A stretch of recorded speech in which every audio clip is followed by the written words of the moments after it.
नमस्कार। आज हम डिस्कस करेंगे हिमाचल प्रदेश जीके के important question. Himachal Pradesh GK के इंपॉर्टेंट क्वेश्चन जो है वो डिस्कस करेंगे। हर एक question exam point of view से इंपॉर्टेंट है और डेफिनेटली आने वाले एग्जाम, चाहे वो पेपर 1 का एग्जाम है, चाहे हाई कोर्ट के एग्जाम के लिए आप तैयारी कर रहे हैं, या फिर आप Himachal Pradesh public service commission या राज्य चयन आयोग के अपकमिंग एग्जाम के लिए तैयारी कर रहे हैं, वहाँ पर आपको हेल्प मिलेगी, जैसे कि पहले भी मिलती रही है। अभी हम क्वेश्चन नंबर 1 से डिस्कशन को स्टार्ट करते हैं। बोलते हैं, what is the amount of incentive money being provided in Himachal Pradesh for per individual household for latrine making. तो बोलते हैं कि हिमाचल प्रदेश में शौचालय बनाने के लिए प्रति व्यक्ति परिवार के लिए जो है वो प्रोत्साहन राशि जो प्रदान की जाती है वो कितनी की जाती है। तो देखो, हिमाचल प्रदेश में जो है शौचालय बनाने के लिए प्रति व्यक्ति जो है प्रोत्साहन राशि जो सरकार देती है वो देती है 12,000 रुपया। ऑप्शन सी जो है वो सही आंसर हो जाएगा। अब 12,000 रुपया जो है वो प्रति व्यक्ति को दिया जाता है, परंतु इसमें भी जो है वो कुछ कंडीशंस रखी गई हैं और किस तरह से ये अमाउंट जो है प्रोवाइड करवाया जाता है वो हम जानते हैं। ये क्वेश्चन बनता है तो सीधा 2 नंबर का क्वेश्चन जो है वो बनता है। इतना सा छोटा सा पैराग्राफ आपको याद रखना है और 2 नंबर आपके पक्के हो जाते हैं।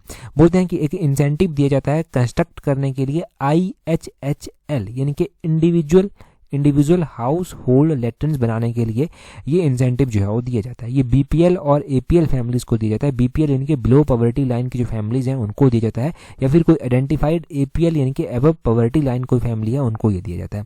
12,000 रुपये तक का ये इंसेंटिव होता है जो ये दिया जाता है। इसमें देखो एक और प्रोविज़न रखा गया होता है। इसमें जो प्रोविज़न रखा गया होता है वो रखा गया होता है कि जब ये लैट्रिन बनेगी तो यहाँ पर वाटर स्टोरेज फैसिलिटी भी बनाई जाएगी साथ में, और हैंड वॉशिंग फैसिलिटी भी साथ में बनाई जाएगी, ताकि जो क्लीनिंग है उसको जो हाइजीन है उसको मेंटेन किया जा सके। तो इस तरह से जो है वो सरकार इंसेंटिव जो है वो देती है।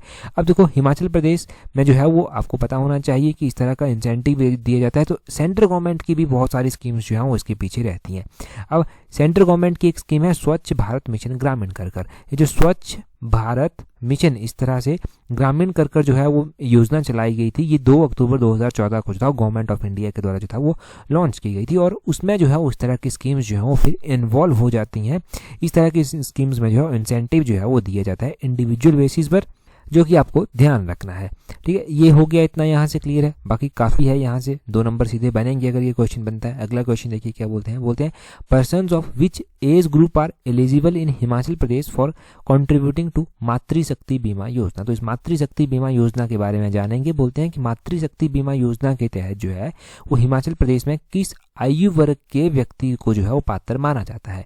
तो अगर हम बात करें इस मातृशक्ति बीमा योजना के तहत, तो इस मातृशक्ति बीमा योजना के तहत जो इंडिविजुअल 10 से लेकर 75 ईयर्स के बीच में है उसको जो है वो पात्र माना जाता है। 10 to 75 ईयर्स वाला इंडिविजुअल इसमें जो है वो क्या माना जाता है, एलिजिबल माना जाता है। वो कंट्रीब्यूट जो है वो योजना में जो है वो कर सकता है। क्या है ये मातृशक्ति बीमा योजना, ये देखते हैं। मातृशक्ति बीमा योजना जो है वो उन सभी महिलाओं को जो है वो कवर करती है जो कि बिलो द पॉवर्टी लाइन आती हैं, और उनका एज ग्रुप जो है वो 10 to 75 ईयर्स जो है वो आता है। इसमें क्या किया जाता है, इसमें जो है वो इस पॉलिसी में जो है वो सहायता दी जाती है उन फैमिली मेंबर्स को जो इंश्योर्ड वुमेन है। अगर किसी की डेथ हो जाती है, कोई डिसेबल हो जाती है, इस तरह से कोई भी एक्सीडेंट हो जाता है, या फिर सर्जरी किसी की करनी पड़ती है, ठीक है, तो उनको जो है यहाँ पर जो है वो सहायता दी जाती है। एक तरह से इंश्योरेंस टाइप में जो है ये काम करती है मातृशक्ति बीमा योजना। अब देखो, इसमें जो है वो अलग अलग क्राइटेरिया रखा गया है। अगर देखो कोई भी ऐसे फ्लड आ जाता है, लैंडस्लाइड हो जाता है, इंसेक्ट बाइट से कोई नुकसान होता है, मैरिड वुमेन है उसके हस्बैंड की जो है डेथ हो जाती है, तो कंपनसेशन अमाउंट दिया जाता है। डेथ के केस में 2 लाख रुपया दिया जाता है।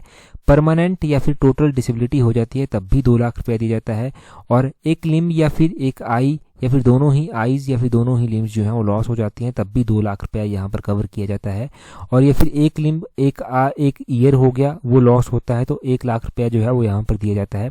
In case of death of husband तब भी 2 लाख रुपया जो है वो दिया जाता है।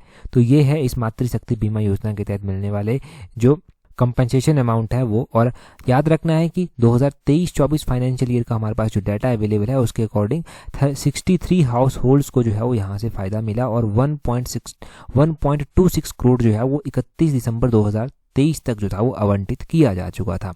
तो ये क्वेश्चन पूछा भी गया था पेपर में कि कितने हाउस होल्ड्स को यहाँ से फ़ायदा मिला। तो 63 हाउस होल्ड्स को जो है वो फ़ायदा मिला। आज हमने एज ग्रुप भी जो है वो अच्छे से जान लिया, हमने अमाउंट भी जान लिया। अब ये क्वेश्चन पूरा कवर हो जाता है। कोई भी क्वेश्चन यहाँ से लिंक कर पूछा जाएगा तो आप कभी गलत नहीं करेंगे। अगले क्वेश्चन में बोलते हैं, यहाँ पर बोलते हैं in which year revolt took place against Raja Lakshman Sen of Suket. Suket के राजा हुआ करते थे लक्ष्मण सेन, एक जो सुकेत के लास्ट राजा भी थे। अब इनके खिलाफ जो था वो सुकेत में एक आंदोलन होता है, क्योंकि इनका जो शासनकाल था वो अच्छा नहीं था, उसमें जो है करप्शन थी, उसमें जो है वो लोगों के ऊपर अत्याचार किया जा रहा था। तब लोगों के द्वारा जो था वो यहाँ पर विरोध किया गया था। तो बोलते हैं सुकेत के राजा लक्ष्मण सेन के खिलाफ जो विद्रोह हुआ था वो कब हुआ था। लक्ष्मण सेन के खिलाफ जो विद्रोह हुआ था वो हुआ था कब, 1924 में। 1924 में ये विद्रोह होता है। अब देखो, सुकेत के आंदोलनों को, सुकेत के विद्रोहों को लेकर कंफ्यूज नहीं होना है। सुकेत में अलग अलग टाइम पर, ऐसा नहीं है कि एक ही विद्रोह हुआ, सुकेत में अलग अलग विद्रोह हुए थे। अब यहाँ पर मैंने स्पेसिफिक रूप से मेंशन किया है कि राजा लक्ष्मण सेन के कार्यकाल के दौरान जो था वो सुकेत में उनके खिलाफ जो था वो एक आंदोलन हुआ था, तो वो 1924 में हुआ था। इनका जो शासनकाल था वो बड़ा ही तानाशाही था, अत्याचार लोगों के ऊपर किया जाता था और लोगों को एक्सप्लॉइट किया जाता था आर्थिक रूप से। तब जो था वो यहाँ के लोग जो था वो बड़े आक्रोश में आ गए और इनके खिलाफ जो था वो एक आंदोलन किया गया। 1924 में जो है वो अक्टूबर महीने में ये स्टार्ट हो जाता है और नवंबर 1924 में रतन सिंह एक व्यक्ति हुआ करते थे, वो अपने सहयोगियों के साथ एक चंदपुर नामक गाँव था, वहाँ पर जो है वो एक बैठक बुलाते हैं और केवल 13 लोग जो है वो चंदपुर में एकत्रित हुए थे। रतन सिंह ने जो था वो सबको संबोधित किया और एक बड़ा ही जोशीला भाषण जो था वो यहाँ पर दिया था और उनकी उपस्थिति में यहाँ पर इंकलाब जिंदाबाद के नारे लगते हैं और फिर लोगों का एक जत्था तैयार किया जाता है, जनसमूह बनाया जाता है, ढोल नगाड़ों के साथ जो है वो ये लोग जो हैं वो आगे की ओर कूच करते हैं। अब लोग कचहरी में जाकर, कोर्ट में जाकर जो हम पहुंच जाते हैं। कचहरी में जाकर जो सब जज हुआ करता था जिसका नाम था अहमद शेर खान, उसको पकड़ लिया जाता है और बहुत बुरी तरह से जो है वो उसको पीटते हैं। आंदोलनकारियों ने जो है वो थानेदार हीरा सिंह, सुप्रीटेंडेंट हरद्वारी लाल और अन्य भ्रष्ट कर्मचारियों को भी जो है वो ठीक ठाक तरीके से जो है वो यहाँ पर पिटाई की। अब राजा लक्ष्मण सेन को लगा कि कहीं उसकी और जो है वो लोग ना बढ़ जाएं, तो उसने भी अपनी सुरक्षा जो था वो बढ़ा दी थी। अब इस तरह से आंदोलन धीरे धीरे अग्रेसिव होता जा रहा था। अब अग्रेसिव होता जा रहा था तो अंग्रेजों का सामना भी जो है वो इस टीम को जो है वो करना पड़ता है, परंतु फिर बाद में चलकर देखा जाता है जो रतन सिंह इसको लीड कर रहे थे उनको लगा कि यार यहाँ से तो काफ़ी नुकसान हो रहा है, वो अपने लोगों को क्यों खतरे में डालें। तो उन्होंने अपने साथियों को यह आदेश दे दिया कि उनके पास जो हथियार हैं उनको फेंक दें और एक तरह से उनको गिरफ्तार कर लिया गया, उनके ऊपर मुकदमा चलाया गया। फिर आगे चलकर जो था वो प्रोसेस हुई थी, आंदोलन को जो था वो दबा दिया गया था फिर इसी तरह से। परंतु ये आंदोलन हुआ था एक तरह से 1924 में, तो ये आंदोलन इंपॉर्टेंट है, सुकेत का आंदोलन। अब सुकेत का क्या कोई और आंदोलन भी है इस तरह से याद रखने के लिए? तो 1948 में सुकेत में एक आंदोलन हुआ था जिसको सुकेत सत्याग्रह जो है वो स्पेसिफिक रूप से मेंशन करके लिखते हैं। ये किसकी अध्यक्षता में हुआ था? ये पंडित पद्मदेव की अध्यक्षता में जो था वो हुआ था। और ये किस तरह का आंदोलन था? तो ये एक अहिंसात्मक आंदोलन था, इसमें हिंसा वगैरह का इस्तेमाल नहीं किया गया था। उस टाइम के राजा भी लक्ष्मण सेन ही हुआ करते थे और लक्ष्मण सेन ने अंग्रेजों से जो था वो गुहार लगाई या फिर उस टाइम भारत सरकार से जो था वो आग्रह किया कि एक सेना भेजी जाए और इस आंदोलन को जो है दबाया जाए। तो भारत सरकार ने एक सेना भेजी और आंदोलन को दबा दिया गया था। 1948 की बात है ये, तो ऑब्वियसली भारत सरकार को ही आग्रह किया होगा और 15 अप्रैल 1948 को सुकेत का विलय हिमाचल प्रदेश में फिर कर दिया जाता है। तो इस तरह से ये आंदोलन भी हुआ था। सुकेत के और भी आंदोलन हैं अलग अलग, और अलग अलग रियासतों के आंदोलन हमने अलग अलग टाइम पर पढ़े हैं, जो कि आपकी रिस्पॉन्सिबिलिटी बनती है कि आप जो है वो इसको नोट करें। नेक्स्ट क्वेश्चन देखते हैं। टेस्ट सीरीज में तो एचपी फ्रीडम स्ट्रगल को लेकर एक अलग से टेस्ट सीरीज जो है वो हम पब्लिश करेंगे, वो आपको वहां पर मिलेगी भी। अगले क्वेश्चन में बोलते हैं on which festival in Himachal Pradesh the cattle are given rest and are not yoked. तो बोलते हैं कि हिमाचल प्रदेश में किस त्यौहार को जो है वो मवेशियों को जो है वो आराम दिया जाता है और उन्हें नहीं जोता जाता। और देखो, अगर हम बात करते हैं हिमाचल प्रदेश को देवभूमि भी तो कहा जाता है। देवभूमि कहा जाता है, यहाँ पर अलग अलग श्रद्धा है लोगों की। हमने कल जुकारो फेस्टिवल जो था वो पढ़ा था पांगी का।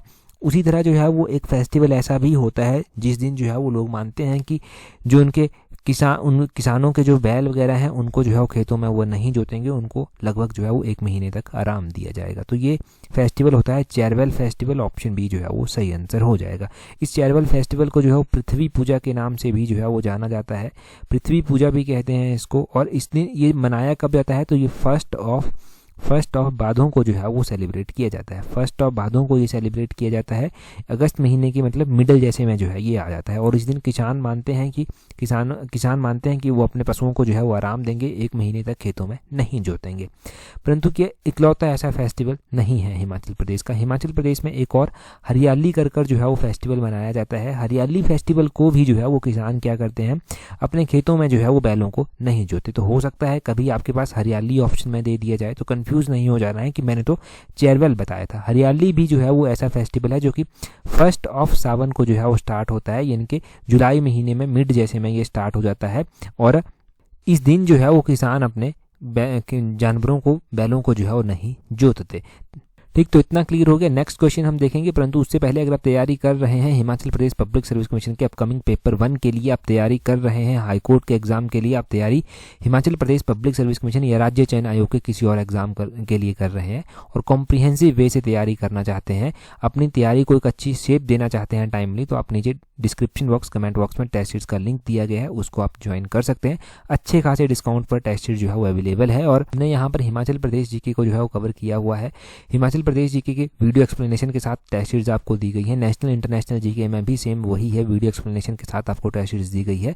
और करंट अफेयर हमने अक्टूबर, नवंबर और दिसंबर महीने के जो है वो वीडियो एक्सप्लेनेशन के साथ, और अपकमिंग मंथ जो होगा जनवरी, उसकी भी जो है वीडियो एक्सप्लेनेशन के साथ आपको मिलेगी। साथ में ही हिंदी इंग्लिश की टेस्ट सीट्स भी यहाँ पर प्रोवाइड करवाई गई हैं। कॉम्प्रिहेंसिव वे में अपने आने वाले एग्जाम्स के लिए आप तैयार होना चाहते हैं और अच्छी शेप अपनी स्टडी को देना चाहते हैं, तो अच्छा मौका है, अच्छा टाइम है, आप जल्दी से ज्वाइन कर लीजिए। अगला क्वेश्चन देखिए क्या बोलते हैं Gurdwara Manji Sahib is situated in which district of Himachal Pradesh. तो गुरुद्वारा मांझी साहिब बोलते हैं हिमाचल प्रदेश के किस जिले में जो है वो स्थित है।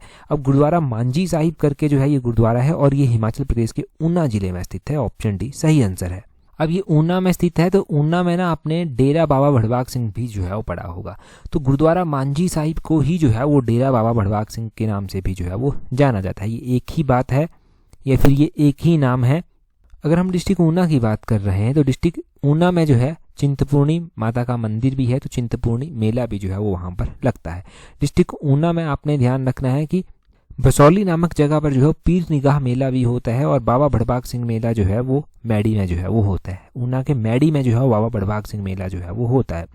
तो इस तरह के मेले आपने ध्यान रखने हैं ऊना के। और ऊना शहर के बारे में मैंने आपको बताया हुआ है कि ऊना जिले का जो अधिकतर भाग है वो जसवां रियासत के अंतर्गत जो है वो आता था और जसवां रियासत की स्थापना पूर्व चंद के द्वारा जो था वो की गई थी। और दूसरी ओर आपने ध्यान ये भी रखना है कि ऊना शहर जो है उसकी नींव जो था वो बाबा कलाधारी जी के द्वारा जो था वो रखी गई थी। 1966 से पहले ऊना जो था वो होशियारपुर जिले की तहसील हुआ करती थी। 1966 में ऊना को जो था वो कांगड़ा का भाग जो था वो बनाया गया था। कांगड़ा जिले का हिस्सा ये ऊना बन गया था और 1976 से लेकर 1972 तक ये कांगड़ा में ही जो है वो रहता है और 1972 में ये जो है वो एक अलग से डिस्ट्रिक्ट बनाया जाता है। ऊना में जो है वो 5 विधानसभा क्षेत्र जो है वो आते हैं। ये सब यहाँ से पता चला। अगला क्वेश्चन देखिए क्या बोलते हैं at which of the following place cattle breeding farm is not situated. तो हिमाचल प्रदेश में कैटल ब्रीडिंग फार्म भी स्थित है, यानी कि पशु प्रजनन केंद्र भी स्थित है। अब बोलते हैं इनमें से कौन सा स्थान ऐसा है जहाँ पर ये कैटल ब्रीडिंग फार्म जो है वो स्थित नहीं है। अगर हम बात करते हैं कोठीपुरा की, कोठीपुरा में जो है वो ये कैटल ब्रीडिंग फार्म जो है वो आता है, तो कोठीपुरा तो सही होगा। कोठीपुरा पड़ता कहाँ पर है?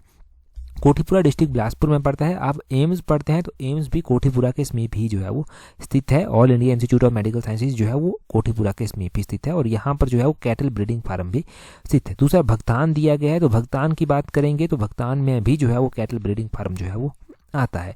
दूसरा ऑप्शन भी आपके पास सही हो जाएगा। अब भगतान की जब बात हो रही है तो भगतान डिस्ट्रिक्ट सिरमौर में पड़ता है। कामंड यहाँ पर दिया गया है, कामंड जो है ये डिस्ट्रिक्ट मंडी में पड़ता है और यहाँ पर भी कैटल ब्रीडिंग फार्म है। तो इन तीनों ऑप्शन में तो कैटल ब्रीडिंग फार्म है। सरोल में कैटल ब्रीडिंग फार्म नहीं है, तो ऑप्शन डी सही आंसर हो जाएगा। अब सरोल में कैटल ब्रीडिंग फार्म नहीं है। हिमाचल प्रदेश में ऐसे कौन कौन से स्थान हैं जहां पर कैटल ब्रीडिंग फार्म आते हैं? तो कोठीपुरा, भगतान और कामंड के अलावा पालमपुर में जो है, पालमपुर में एक जो है वो कैटल ब्रीडिंग फार्म आता है। पालमपुर के अलावा जो है वो भंगरोटू आता है डिस्ट्रिक्ट मंडी में। भंगरोटू में भी जो है वो क्या है, कैटल ब्रीडिंग फार्म जो है वो स्थित है। तो ये स्थान कैटल ब्रीडिंग फार्म के लिए जाने जाते हैं। सरोल आपने ज़रूर पढ़ा होगा। सरोल में क्या है? सरोल में जो है वो शीप ब्रीडिंग फार्म आता है। भेड़ प्रजनन केंद्र जो है वो आता है। शीप ब्रीडिंग फार्म यहाँ पर जो है वो आता है। और sheep breeding farm Himachal Pradesh के अन्य किस किस स्थान पर आते हैं? तो डिस्ट्रिक्ट शिमला के जियोरी में जो है वो शीप ब्रीडिंग फार्म जो है वो आता है। जियोरी शिमला में जो है वो शीप ब्रीडिंग फार्म आता है। और ताल हमीरपुर में जो है वो शीप ब्रीडिंग फार्म आता है। और दूसरा जो है वो आपने कड़छम किन्नौर का ध्यान रखना है, जहाँ पर ये शीप ब्रीडिंग फार्म जो है वो आता है। कड़छम किन्नौर में जो है वो शीप ब्रीडिंग फार्म आता है। तो ये शीप ब्रीडिंग फार्म की साइट्स और कैटल ब्रीडिंग फार्म की साइट्स ध्यान रखनी है। एक हॉर्स ब्रीडिंग फार्म के लिए भी क्वेश्चन पूछा जाता है। हॉर्स ब्रीडिंग फार्म कहाँ पर है? वो लरी में स्थित है। लरी जो है वो कहाँ पर पड़ता है? वो लाहौल स्पीति में जो है वो पड़ता है। यहाँ पर घोड़ों का प्रजनन केंद्र जो है वो स्थित है। तो ये क्वेश्चन हुए। अगला क्वेश्चन देखिए क्या बोलते हैं who is author of book Himachal Pradesh a perspective. तो बोलते हैं हिमाचल प्रदेश अ पर्सपेक्टिव पुस्तक के लेखक जो है वो कौन है। इस किताब को लिखा गया है रमेश चौहान के द्वारा। ऑप्शन ए जो है वो सही आंसर होगा। यहाँ पर हम हिमाचल की किताबों को जो है वो रिवाइज करते हैं। पिछले क्रम हमने किताब पढ़ी थी स्कल्पचर ऑफ वेस्टर्न हिमालय करके किताब पढ़ी थी, जो कि वीसी ओहरी के द्वारा लिखी गई है। आर्ट्स ऑफ हिमाचल प्रदेश किताब ये भी वीसी ओहरी ने लिखी है। शेड्यूल्ड ट्राइब ऑफ हिमाचल प्रदेश किताब टीएस नेगी के द्वारा लिखी गई है। Himalayan Wonderland travel in Lahaul Spiti किताब एमएस गिल के द्वारा लिखी गई है। Indian painting from the Punjab hills किताब डब्ल्यूजी आर्चर के द्वारा लिखी गई है। पहाड़ी चित्रकला KL वैद्य के द्वारा लिखी गई है। और हिमाचल प्रदेश पर्सपेक्टिव करके ये रमेश चौहान के द्वारा लिखी गई है। ये तो हमने आज पढ़ी है किताब। तो ये कुछ इंपॉर्टेंट किताबें हैं जो आपको ध्यान रखनी है। और भी बहुत सारी किताबें हैं हिमाचल से जुड़ी हुई, परंतु अभी हमने ये रिवाइज की तो इनको याद रखिए, ये भूलनी नहीं चाहिए। अगला क्वेश्चन देखिए, बोलते हैं कंसीडर द स्टेटमेंट। बोलते हैं यहाँ पर करेक्ट स्टेटमेंट आपको बतानी है कि कौन सी है। सबसे पहली स्टेटमेंट में बोलते हैं Himachal Pradesh ceiling on land holding act passed in 1972। तो बोलते हैं कि हिमाचल प्रदेश में जो भूमि होल्डिंग अधिनियम सीमा पारित की गई थी वो 1972 में किया गया था। तो Himachal Pradesh ceiling on land holding act जो था वो कब पास किया गया था आपको पता होना चाहिए। मैं आपको करेक्ट आंसर बता देता हूँ इसका, 1972 में ही इसको पास किया गया था। तो ये तो बिल्कुल सही बात है, ये 1972 में ही पास हुआ था। 1972 का ये एक्ट है। आगे बोलते हैं the land settlement work in state had started in 1952 from Chamba district. तो हिमाचल प्रदेश में बोलते हैं भूमि निपटान का काम जो था वो 1952 से शुरू हो गया था और चंबा जिले से स्टार्ट किया गया था। तो हिमाचल प्रदेश में जो लैंड सेटलमेंट का काम था, सही बात है कि 1952 से ही वो काम स्टार्ट हुआ था और चंबा डिस्ट्रिक्ट से ही जो था ये स्टार्ट किया गया था। तो ये भी सही बात है। दूसरी स्टेटमेंट भी सही है, पहली स्टेटमेंट भी सही है। बोथ स्टेटमेंट 1 और 2 आर करेक्ट जो है वो इसका सही आंसर हो जाएगा। अब दोनों स्टेटमेंट्स सही हैं हमारे पास दी गई। अब जो लैंड से रिलेटेड क्वेश्चन की डिस्कशन हम कर रहे हैं तो एक क्वेश्चन पूछा जाता है कि Himachal Pradesh abolition of big landed estate and land reform act कौन से ईयर का है। तो यहाँ पर मैं लिख भी देता हूँ उसको। तो इस तरह से है Himachal Pradesh abolition of big landed estate of land reform act. ये एक्ट जो है वो 1953 का एक्ट है। तो ये 1953 का एक्ट भी आपने पॉइंट टू पॉइंट याद रखना है। हिमाचल प्रदेश में जो है वो Himachal Pradesh tenancy and land reform act भी है, वो 1972 का है। यहाँ पर लिखूँ मैं इसको इस तरह से, Himachal Pradesh tenancy and land reform act ये 1972 का है। अब क्वेश्चन किस तरह से पूछे जाते हैं, कई बार क्वेश्चन मैच करने को दे देगा एग्जामिनर, कई बार स्टेटमेंट में जैसे मैंने पूछा है वैसे पूछ लेगा क्वेश्चन। अब आपको अगर पता होगा तो आप कोई भी क्वेश्चन कैसे भी करके जो है वो इजीली जो है वो आंसर कर पाएंगे। हाँ, ये क्वेश्चन मैं आपके साथ टेलीग्राम पर ज़रूर शेयर करूंगा। आज की जो PDF है, जो PDF मैं कहता हूं कि मैं टेलीग्राम पर शेयर करूंगा, वो डेफिनेटली मैं कोशिश करता हूं कि वो PDF आपके साथ टेलीग्राम पर शेयर की जाए। तो ये PDF आपके साथ टेलीग्राम पर शेयर की जाएगी। टेलीग्राम पर ज्वाइन करने के लिए अपने टेलीग्राम से @allexam31 आपने सर्च करना है। अगला क्वेश्चन देखिए, बोलते हैं विच of the following is correct statement. तो बोलते हैं इनमें से कौन सी स्टेटमेंट करेक्ट है। तो बोलते हैं कि state reorganisation commission was appointed by government of India in 1955। तो बोलते हैं कि हिमाचल प्रदेश में नहीं, ये राज्य पुनर्गठन आयोग है, इसकी नियुक्ति 1955 में की गई थी भारत सरकार द्वारा। और दूसरे में बोलते हैं अगली स्टेटमेंट में स्टेट रीऑर्गेनाइजेशन कमीशन जो था वो श्री फजल अली की अध्यक्षता में जो था वो गठित किया गया था। देखो, श्री फजल अली की अध्यक्षता में जो था वो इसको क्या गठित किया गया था। और तीसरी स्टेटमेंट में बोलते हैं कि in 1956 the state reorganisation commission has recommended merger of Himachal Pradesh with Punjab, कि हिमाचल प्रदेश का जो विलय है वो पंजाब के साथ कर दिया जाए। 1956 में राज्य पुनर्गठन आयोग के द्वारा जो था ये सिफारिश की गई थी। अब हम बात करते हैं स्टेट रीऑर्गेनाइजेशन कमीशन के बारे में। ये स्टेट रीऑर्गेनाइजेशन कमीशन जो है वो 1955 में क्या गठित किया गया था। तो बिल्कुल गलत बात है कि ये 1955 में स्थापित किया गया था या फिर गठित किया गया था। इसको 1955 में जो था वो गठित नहीं किया गया था। तो पहली स्टेटमेंट आपके पास गलत हो जाएगी। ये जो स्टेट रीऑर्गेनाइजेशन कमीशन था जस्टिस फजल अली की अध्यक्षता में जो था वो इसको गठित किया गया था और 1953 में जो था वो इसको गठित किया गया था। कब? 1953 में। तो 55 यहाँ पर कट कीजिए, 1953 यहाँ पर होगा। पहली स्टेटमेंट गलत हो गई। इसको क्या जस्टिस फजल अली की अध्यक्षता में, श्री फजल अली की अध्यक्षता में, बिल्कुल सही बात है, इनकी अध्यक्षता में ही किया गया था। दूसरी स्टेटमेंट सही है। 1956 में हिमाचल को लेकर एक रिकमेंडेशन ये देता है कि हिमाचल प्रदेश का जो मर्जर है वो कर दिया जाए पंजाब के साथ। तो ये भी सही बात है। इसमें 3 सदस्य जो था वो हुआ करते थे, तो 2:1 की रेशो से जो था ये कहा गया कि हिमाचल प्रदेश को जो है वो पंजाब में मिला दिया जाए, ये कहा गया था। ठीक है, परंतु ये इसका विरोध किया गया और ये पॉसिबल नहीं हो पाया था। तो हमारे पास दूसरी और तीसरी स्टेटमेंट जो है वो सही है। चूज द करेक्ट स्टेटमेंट, दूसरी और तीसरी स्टेटमेंट सही है। अब होता ऐसे है कि इस कमीशन के आने के बाद 1956 की ये बात है, 1956 में हिमाचल प्रदेश को भी केंद्र शासित प्रदेश बना दिया जाता है, यूटी यानी कि यूनियन टेरिटरी बना दिया जाता है। और 1956 में ना इंडिया में पूरे 14 स्टेट बनाए गए थे, 14 स्टेट्स बनाए गए थे और 6 यूटीज बनाई गई थी, यानी कि केंद्र शासित प्रदेश बनाए गए थे। तो ये जो 6 केंद्र शासित प्रदेश बनाए गए थे इनमें से अपना हिमाचल भी एक होता था। और हिमाचल प्रदेश जो था वो केंद्र शासित प्रदेश बना रहा, ये जो था वो 1971 तक केंद्र शासित प्रदेश बना रहा। और 1971 में जब इसको पूर्ण राज्य का दर्जा मिलता है तो ये 18th नंबर का स्टेट जो था वो इंडिया का फिर बना था। ठीक है, यहाँ पर वही लिखा गया है स्टेट रीऑर्गेनाइजेशन कमीशन के बारे में 1953 में फजल अली की अध्यक्षता में। और फजल अली के अलावा 2 और मेंबर जो हुआ करते थे, एक KM पानीकर हुआ करते थे, एक HN कुंजरू हुआ करते थे। तो ये 3 मेंबर टोटल हुआ करते थे और हिमाचल को जो मर्ज करना है उसकी रिकमेंडेशन 2:1 में जो था वो आई थी। अगला क्वेश्चन देखिए, बोलते हैं विच of the following statement is not correct. तो इनमें से कौन सी स्टेटमेंट सही नहीं है। बोलते हैं कि Christ church was designed bye Cornell JT बेंटनी। ये क्राइस्ट चर्च शिमला की बात की जा रही है, जो शिमला में क्राइस्ट चर्च है उसकी बात की जा रही है। बोलते हैं क्या इसको कॉर्नल JT बेंटनी के द्वारा जो था वो डिज़ाइन किया गया था। तो ये स्टेटमेंट गलत है, इसको JT बेंटनी के द्वारा डिज़ाइन नहीं किया गया था। अब आगे बोलते हैं क्राइस्ट चर्च वॉज डिज़ाइंड इन 1848 कि क्राइस्ट चर्च को जो था वो 1848 में जो था वो डिज़ाइन किया गया था। क्या ये सच में 1848 में डिज़ाइन हुई थी? तो जब यहाँ पर इनकरेक्ट स्टेटमेंट पूछा गया है तो ये दोनों ही स्टेटमेंट्स गलत हैं, क्योंकि इसको JT बेंटनी के द्वारा जो है वो डिज़ाइन नहीं किया गया है, ना ही ये 1848 में जो था वो डिज़ाइन हुई थी। ये दोनों ही स्टेटमेंट इनकरेक्ट है, बोथ 1 and 2 आर इनकरेक्ट। ये बोथ 1 and 2 इसका सही आंसर हो जाएगा। अब क्राइस्ट चर्च शिमला के बारे में हम थोड़ा सा डिटेल से जानते हैं। ये जो क्राइस्ट चर्च शिमला है ये जो है वो 2nd ओल्डेस्ट चर्च है नॉर्थ इंडिया की, 2nd oldest church north India की है। और सेंट जॉन चर्च है मेरठ की, उसके बाद ये 2nd ओल्डेस्ट चर्च जो है वो आती है। क्राइस्ट चर्च डिज़ाइन की गई थी कॉर्नल JT बॉयल्यू के द्वारा, कॉर्नल JT बॉयल्यू के द्वारा डिज़ाइन किया गया था, ना कि बेंटनी के द्वारा। और 1844 में इसको डिज़ाइन किया गया था, ना कि 1848 में। तो इसको किसके द्वारा डिज़ाइन किया गया था, कब डिज़ाइन किया गया था, ये आपने ध्यान रखना है। और क्राइस्ट चर्च शिमला की जब बात हो रही थी तो ये 2nd ओल्डेस्ट चर्च भी नॉर्थ इंडिया की आती है। हिमाचल प्रदेश में और भी बहुत सारी चर्चें हैं जिनके बारे में हम टाइम टू टाइम पढ़ते रहते हैं और एग्जाम में भी क्वेश्चन वहाँ से पूछे जाते हैं। टेस्ट सीरीज अगर आप ज्वाइन करेंगे तो वहाँ पर आपको अनेक तरह के क्वेश्चन देखने को मिलेंगे। चलिए जी अगला क्वेश्चन देखते हैं हमारे पास क्या पूछा गया है। बोलते हैं what is the average rainfall in Himachal Pradesh. Himachal Pradesh में जो औसत वर्षा होती है वो कितनी होती है। आपके पास 4 ऑप्शंस दिए गए हैं। जो हमारे पास आंकड़ा था वो पिछले कल मैंने आपके साथ डिटेल में डिस्कस किया था। अभी आप कमेंट करके जो है वो उस आंकड़े को बताएंगे और बताएंगे कि सबसे हाईएस्ट रेनफॉल जो है वो कहाँ पर होती है, 1st नंबर पर और 2nd नंबर पर भी बताएंगे कि कहाँ पर होती है, क्योंकि मैंने 1st, 2nd, 3rd, 4th सारे आपको ये बताए थे पिछले कल।